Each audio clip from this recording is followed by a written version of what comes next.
ótima notícia de Réveillon para a torcida do Cruzeiro, hein? O Pedrinho quer que Gerson seja o presente de aniversário da torcida do Cruzeiro nesse dia 2 de janeiro. E o objetivo seria anunciar o jogador no dia 2 como um presente. Agora que eu tô dando essa notícia, pode ser que eles façam o mesmo que fizeram com o Gabigol. Já lancem no dia 1º, porque eu soltei no dia 31 do ano passado, dizendo que seria o presente de aniversário desse ano. Então, apurei realmente muito perto de um acerto com o Gerson. O Zenit já está aceitando ceder em alguns valores aí para que seja fechado o acerto. Cruzeiro vai gastar uma baba, tá? Vai gastar pesado para ter o Gerson. Mas agora o otimismo é muito maior e o objetivo do dono do Cruzeiro, do Pedrinho, é anunciar o Gerson como presente de aniversário para os cruzeirenses no dia 2 de janeiro. Eu falei isso nesse ano sobre o Gabigol e cravei, dei o furo dessa notícia do acerto do Gabigol com o Cruzeiro e agora Gerson pode estar muito próximo de ser o presente de aniversário dos cruzeirenses. Aqui, por falar em Caio Jorge, tem alguma novidade? Como que tá a situação? O Cruzeiro tá aguardando o Flamengo, né? Tá trucando, né? Até então. Eu nem sei se o Cruzeiro tá aguardando. O Cruzeiro Cara, não quer vender. O Flamengo não vai desistir. Eu acho que eles ainda vão fazer uma nova proposta. Acho que vão subir esse valor aí. E aí, Caio, como que você tá vendo toda essa história, toda essa conversa de Caio Jorge, de Flamengo? Eu queria te ouvir mesmo por todo o desenrolar. Como que você tem acompanhado? A postura do Cruzeiro é a que mais me agrada. É muito boa. Pedro Lourenço, quando ele fala em 50 bilhões de euros e se mantém firme nisso, acho que dá uma resposta muito boa para o Flamengo também, para outros possíveis concorrentes no mercado. O interesse é natural, a gente sabe que a ideia do Flamengo é cada vez mais se fortalecer e a melhor forma de se fortalecer é enfraquecendo os rivais. Sim. E aí, tirando o jogador mais determinante do Cruzeiro em 2025, é claro que o Flamengo ganharia muito com isso. O Caio Jorge é um jogador que, se chega ao Flamengo, que eu creio que não vai acontecer, mas ele traz a possibilidade até de, em algum momento, formar uma dupla com o Pedro, né? Porque por mais que se fale muito de uma concorrência com ele, mas o Caio tem características diferentes do Pedro, né? Um atacante mais de ruptura, de explosão. O Pedro já é mais uma referência na área. Mas fato é que se o Cruzeiro quiser seguir brigando, como foi em 2025, tem que fazer jogo duro como tá fazendo pelo Caio Jorge, né? E o que a gente espera do Cruzeiro depois de 2025 é que em 26, no mínimo, o time possa competir forte. Não é necessariamente ganhar, mas precisa manter o que fez aí durante a temporada. Luciano, foi justamente um ponto, né? A gente até já levantou essa bola, mas o objetivo do Cruzeiro é fortalecer ainda mais o elenco para a temporada de 2026.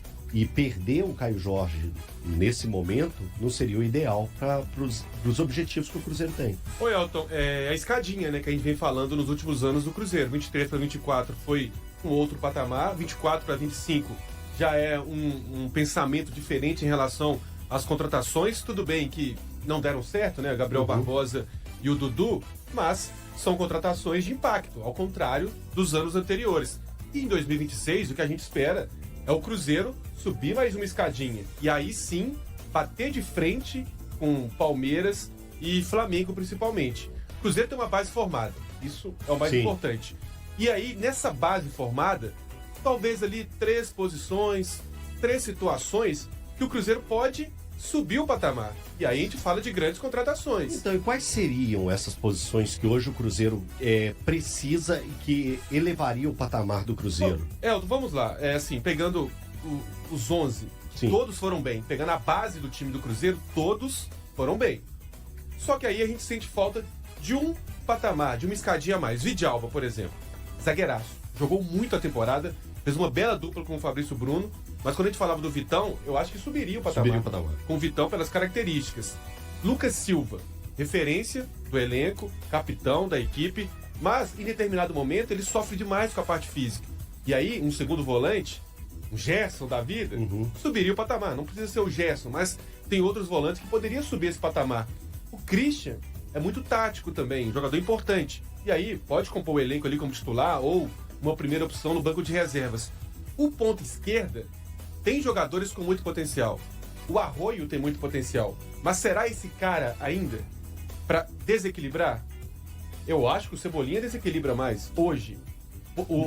Hoje mais que o Arroio? Com o passar do tempo, hoje, eu acho. Não, hoje se me perguntasse quem você quer pro seu time, o Arroio ou o Cebolinha, eu fico com o Arroio. Eu também fico com o Qualquer Arroio. opinião aí é tranquilo. Eu não vejo polêmica a escolha.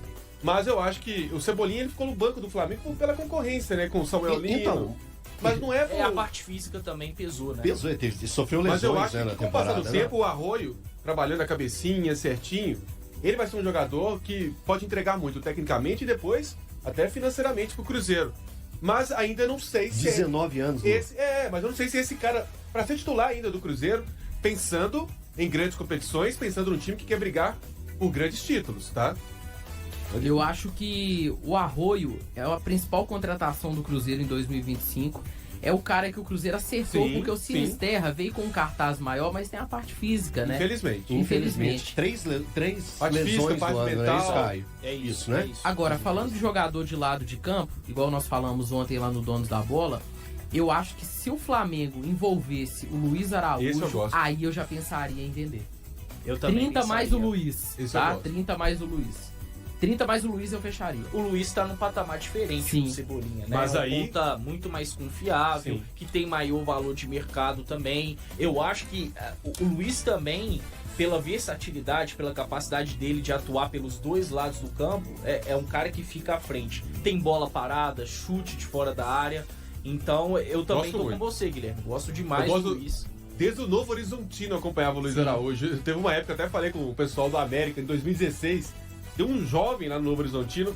Vai lá, é bom jogador. Luciano. Do nada, o cara explodiu. E o em outros América não clubes. discutou. Não. Aí, tá vendo? Cara, Mas aí, ele. Olha só, aí. Não. eu tive se isso com o sai o Caio Keno, Jorge- quando eu vi o Keno por um time menor. Não foi o Santa Santa, Cruz. não, foi antes do Santa. Ele foi pro México. Eu vi o Keno, cara, eu falei Ele assim, jogou no que Atlas, isso? né? No Atlas do no México. México. Eu vi ele, eu falei, que isso, cara? Esse cara aí, ele pontinha, né? Cortando pra Rabiscador. dentro, é o Keno. Mas aí, se sai o Caio Jorge, tem que ter um pensamento rápido de um novo centroavante. E acredito Mas que não quem, seja Lu? o Gabriel Barbosa. Marcos Leonardo? Seria uma opção. Seria uma opção. Mas é o que eu falo. Tem que ser muito dinheiro pelo Caio Jorge. Por quê? Jogador que faz gol, que é a principal situação do futebol, valorize esse cara.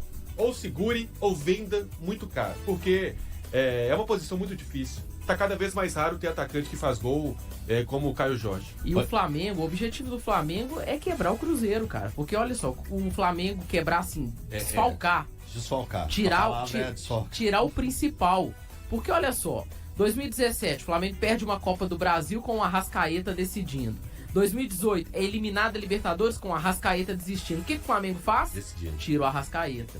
Aí esse ano, quase que o Cruzeiro leva o Brasileiro, com o Caio Jorge metendo 21 gols no Brasileiro. O Flamengo não venceu o Cruzeiro. Não venceu. Né? Então, assim, ele claramente fala, não, eu tenho que enfraquecer o meu adversário. É, uma estratégia que a gente já viu acontecer em outras épocas aqui do futebol brasileiro. O Palmeiras teve a época da Parmalat, que ele fazia isso também, montava um timaço e acabou até o Cruzeiro vencendo ele Sim. numa decisão que o Palmeiras tinha um timaço, era uma seleção, tinha um banco forte, um elenco muito forte e o Cruzeiro acabou vencendo. Por isso que é o gostoso do futebol. Eu tava olhando aqui, o Arroio tem 15 jogos pelo Cruzeiro, 4 gols marcados e uma assistência. São números muito bons Sendo para a posição dele. E ele tem 19 anos, entrou ao decorrer. 3 no Corinthians. Foi reserva na grande maioria. Foi reserva na grande maioria. 2 gols contra o Corinthians. 2 gols numa contra o semifinal. Corinthians numa semifinal de Copa E do Brasil. ele entrou no primeiro tempo ainda. Era reserva naquele jogo. É um jogador e é interessante diferente. que se esperava Ousado. do Arroio rendendo mais pela direita, Sim. mas é um cara que pela esquerda Sim. respondeu melhor. Agora, mais um ponta pro Cruzeiro em 2026 eu acho interessante, que a gente fala muito do Arroio, mas e o Sinisterra? Como que ele vai ficar fisicamente? O Wanderson já mostrou que até mesmo bem fisicamente é um cara que para ser ponta titular de um time que quer ser É protagonista, isso que eu talvez falo. seja pouco. Isso. Então é importante mais um ponto. Ô, Caio, eu quero te ouvir sobre o Neiser, o Vídea Real. O que você pode falar para o torcedor cruzeirense? O que esperar desse jogador? Você, meu estudioso, é um cara que acompanha muito o futebol do exterior. O que você pode trazer para o torcedor? O que você já colocou até na TV Samuca, na Samuca TV, sobre esse jogador? Elton é uma aposta. Eu acho que ele tem que ser tratado dessa forma. Para se ter uma ideia, no profissional do Milionários ele não fez nenhum gol. Tudo bem que ele teve lá os seus problemas, não foi escalado como uma referência em muitos momentos porque tinha o Falcão Garcia. E aí ele ficou mais distante do gol. Claramente é um cara que precisa jogar mais próximo ao gol. Quando foi assim na seleção colombiana, em Sul-Americano Sub-20, no Mundial Sub-20, ele brilhou, né? Foi artilheiro. Mas é um cara que, por clube, ainda precisa mostrar um algo a mais. E tem uma diferença muito grande de Milionários, de futebol colombiano, pro Cruzeiro, pro futebol brasileiro. Acho até que o Campeonato Mineiro vai ser muito importante para ele, para processo de adaptação e aí quem sabe até para ele conseguir encavalar alguns gols, ganhar confiança. Mas é uma aposta, é um jogador que eu acho que não pode gerar uma expectativa de titularidade imediata, de ser a solução do Cruzeiro. Mas com o tempo, se bem lapidado e tendo aí uma paciência do torcedor, acho que a parte externa também é importante, é um jogador que tem potencial para brilhar no futebol brasileiro a médio e longo prazo. Informação! Eu tô curioso pra ver esse time do Cruzeiro no Campeonato Mineiro, porque como Samuel Venâncio antecipou ontem, Matheus Henrique vai se reapresentar no dia 2. Vai ser um pedido dele. Sim, até pra aprimorar a parte física, jogou pouco em 2025, sofreu com lesões. E o Gabigol, até o momento, vai também se reapresentar no dia 2, né? Isso, o Gabigol. Essa eu quero. O Gabigol, Será então, que ele começa contra o Pouso Alegre na estreia? Vamos lá. Olha a oportunidade para o Gabriel. A informação, até foi uma apuração do Guilherme, a informação que temos é que o Gabigol se reapresenta no dia 2.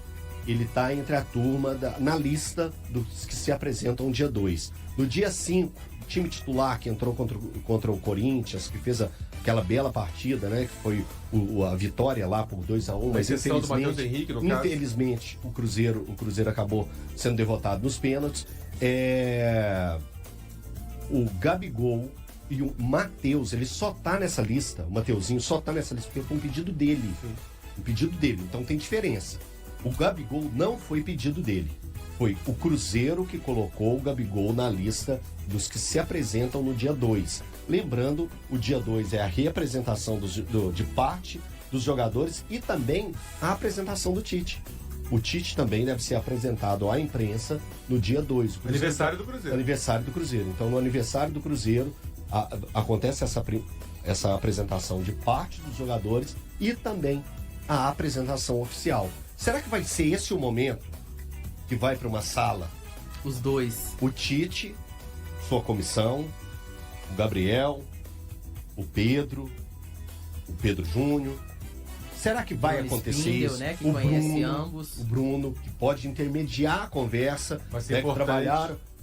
Acho que pode ser isso, pode acontecer isso. Vocês imaginam que no dia 2 possa acontecer uma reconciliação ou um desfecho? Mas aí são duas reconciliações, né? Com o Cruzeiro e com o Tite, né? Aí vai faltar, vai faltar com a torcida. Peraí. Então, eu acho que o Cruzeiro, que o Gabigol, ele tá vivendo uma fase mais pesada com a torcida. Será que com o clube realmente tem isso? Porque na entrevista que ele deu, foi pro Flow, Charla. Pode Pode pá. Erramos tudo, hein? Falamos 3 aí, não acertamos 1. Né, Luciano? Foi pro Pode Pá. Pro pessoal do Pode Pá, ele fala que estava muito chateado, que não precisava voltar para Belo Horizonte, porque já estava de recesso. Ele deu a explicação dele. Ele conversou com alguém do Cruzeiro. O Cruzeiro não se pronunciou sobre isso. Então o negócio é meio que falado por nós.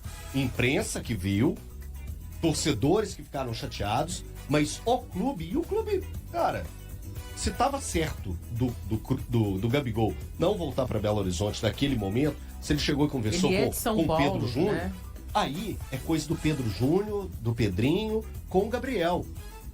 É coisas que a gente levanta. Ó, ele saiu, eu, como comentarista, eu posso ficar assim, pé da vida, contrariado. Ô, Gabigol, você erra o pênalti e não volta junto com a equipe? Eu posso falar isso. Agora, como que foi com os gestores? Eu tava lá no momento São Paulo. que ele saiu. Sim. Assim, todo mundo saiu triste. Abalado, triste, normal. O Wallace foi um dos primeiros a ir pro ônibus e tudo mais. Eu, sinceramente, eu não vejo polêmica nessa questão do Gabriel Barbosa então, ter voltado ter ficado em São Paulo. Eu não vejo, ele é de lá, eu não vejo. Estava de férias. Estava de férias a partir daquele momento do pênalti que ele desperdiçou, né? Foi o vilão. Podia estar de cabeça Mas, cheia, realmente. Assim, eu não vejo polêmica nisso. Ô, O gente. que tem que corresponder, gente, é dentro de campo, no vestiário ali. Não sei se ele falou alguma coisa com os naquela jogadores. rodinha. Isso não foi passado, né? Aquela reunião que teve depois. Agora, ele ficar em São Paulo, ele não ter voltado com a delegação, sem polêmica nisso aí. Ô Lu, e ele ali, cara, ele também se preservou. Ele vem aí no aeroporto, torcedor esperando ele, calor do momento. Ele evitou confusão também. Eu acho que nessa parte ele não errou. Agora, ele assim, conhece muito bem como funcionam as coisas do Sim. futebol brasileiro, né? Agora, um ponto que me chamou a atenção até nessa mesma entrevista é que ele elogiou muito o Pedrinho, né? Ele até falou que o Pedrinho foi o melhor presidente com quem ele já trabalhou. Então, aparentemente, sinceridade, né, do Pedrinho. é um cara que internamente não tem problemas, né? Agora existe um problema que é o Tite, pelo menos pelo que a gente já viu. O que eu espero para a representação é que tenha essa conversa. Vamos ver qual vai ser o desfecho, mas se ele permanecer, joga naturalmente o Campeonato Mineiro, porque o Campeonato Mineiro vai ser uma competição pro Cruzeiro, principalmente no início, mas feita pros reservas mesmo. Ontem saiu a relação da Copinha, né? Tem Murilo Hickman, tem Ryan, tem Kenji, tem Batistella. garotos utilizados no profissional que vão estar na Copinha. Bruno Então, Alves tá lá. Pois é, então então o pra Cruzeiro mim- vai pra ganhar a copinha, hein? É o Bruno Alves, Vai, por exemplo, Cruzeiro vai vai a ganhar. geração é ganhar muito a Copinha. boa. E aí, como fica Geração o ótima. Mineiro? O Mineiro vai ser, realmente vai ser Realmente. reservado Então, para opções de banco. Pra eu queria ver o jogadores Bruno que Alves precisam de no Caio, Campeonato num Mineiro. primeiro Eu queria- num primeiro momento eu tinha achado, antes de sair a lista da copinha, eu tinha achado que o Cruzeiro ia usar uma turma muito nova no Campeonato Mineiro. Quando Também. eu vi a lista, vai Pra mim- usar reserva. E um Mas aí eu já sub-18, acho sub-17. que é um impacto da chegada do Tite. Talvez se o Jardim permanecesse, a ideia, pelo menos pelo que estava sendo informado, seria essa. Acho que com a chegada do Tite, ele precisando conhecer um pouquinho mais esse elenco, e querendo ou não, tem suas ideias diferentes ao Jardim, já entra aí um ponto bem interessante. A negociação envolvendo Cruzeiro e Gerson teve novos detalhes revelados por Marcão Silva, pai do jogador. Ele falou sobre as conversas com o proprietário do clube mineiro e demonstrou otimismo com o projeto apresentado ao volante. Marcão contou que teve uma conversa direta com Pedrinho, dono da SAF Celeste, e destacou a sinceridade do dirigente. Segundo ele, foi apresentado um projeto voltado à Copa do Mundo, ponto considerado fundamental para a família. O pai afirmou que ver o filho próximo da seleção brasileira aumenta as chances de convocação e reforçou estar confiante na proposta do Cruzeiro, em declaração à Rádio Itatiaia. De acordo com Marcão, as tratativas entre o clube e o jogador estão evoluindo, e a expectativa é por um desfecho positivo. Ele também ressaltou que Gerson tem como grande objetivo disputar a próxima Copa do Mundo. O pai do atleta ainda explicou como a chegada de Bruno Spindel, novo gestor do Cruzeiro, pode ser determinante nas conversas. Mas deixou claro que o volante segue com contrato vigente com o Zenit e que qualquer negociação depende do aval do clube russo. Marcão afirmou que as negociações caminham bem e que o foco principal é a Copa do Mundo, destacando que o projeto esportivo do Cruzeiro agrada muito a Gerson. Ele lembrou ainda que o jogador desperta interesse de vários clubes brasileiros, especialmente neste período de férias.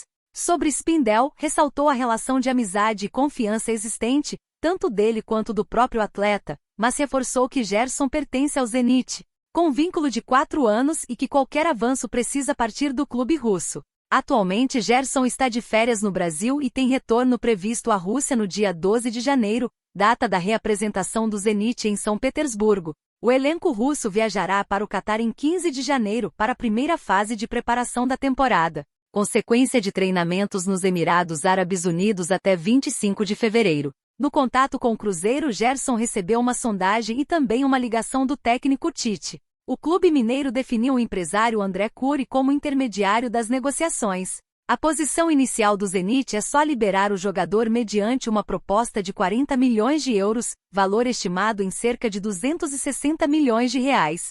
Essa quantia é vista como inviável pelo Cruzeiro, que sinalizou com uma oferta próxima da metade do montante pedido. O clube também leva em consideração o desejo do atleta de voltar a ganhar visibilidade junto à seleção brasileira, especialmente a 6 meses da disputa da Copa do Mundo. O campeonato russo é interrompido durante o inverno, mas, mesmo com o elenco de férias, a diretoria do Zenit segue ativa no mercado para definir possíveis chegadas e saídas no grupo comandado por Sergei Semak, atual vice-líder da competição nacional. Gerson, por sua vez, ganhou espaço com o treinador após se recuperar de uma lesão muscular que o afastou dos gramados entre o fim de agosto e meados de outubro. Desde o retorno, o brasileiro passou a ser titular em grande parte das partidas. O Zenit investiu 25 milhões de euros na contratação do volante há menos de 6 meses. E aí, galera, o que acharam? Deixem suas opiniões nos comentários. Não se esqueçam de deixar o like, se inscrever no canal e ativar o sininho para receber as notificações. Até mais, Nação Celeste! Vamos pra frente!